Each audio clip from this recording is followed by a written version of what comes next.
Bonjour, Frédéric Naïm, avocat au barreau de Paris. J'interviens en droit des affaires et en fiscalité. J'aimerais aborder un sujet aujourd'hui qui concerne notamment les personnes qui ont cru faire un montage défiscalisant, notamment avec France Offshore, il y a quelques années de cela, et qui se retrouvent aujourd'hui contrôlées par l'administration fiscale.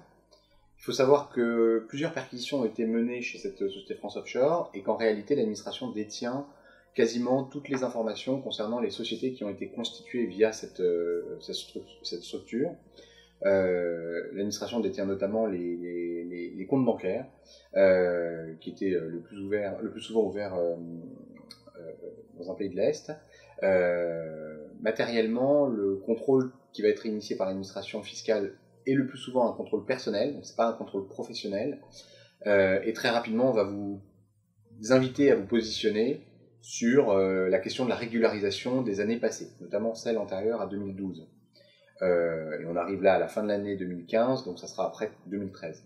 Là, il faudra examiner quel choix faire. En gros, soit vous régularisez et vous payez grosso modo la totalité des impositions qui ont été éludées, soit vous refusez, et dans ce cas-là, l'administration appliquera un article qui s'appelle l'article L23C du livre des procédures fiscales. Et il faut savoir que cet article-là est très sérieusement contestable. Donc, si vous êtes dans une démarche qui n'est pas de régulariser, et que vous avez une invitation de l'administration à régulariser, soit à vous voir appliquer cet article L23C du livre des procédures fiscales, sachez qu'il est assez critiquable en droit pour plein de raisons. Ça constitue en quelque sorte une pénalité, c'est une disposition qui est un peu rétroactive, c'est une disposition qui porte aussi atteinte au droit communautaire, et on a les moyens de se battre, notamment sur l'application de ce dispositif.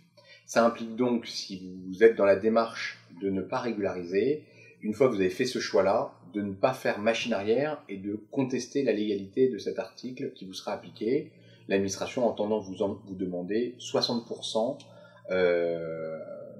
en droit du montant des avoirs que vous détenez sur les comptes à l'étranger, notamment par le truchement des sociétés qui auront été créées par France Offshore.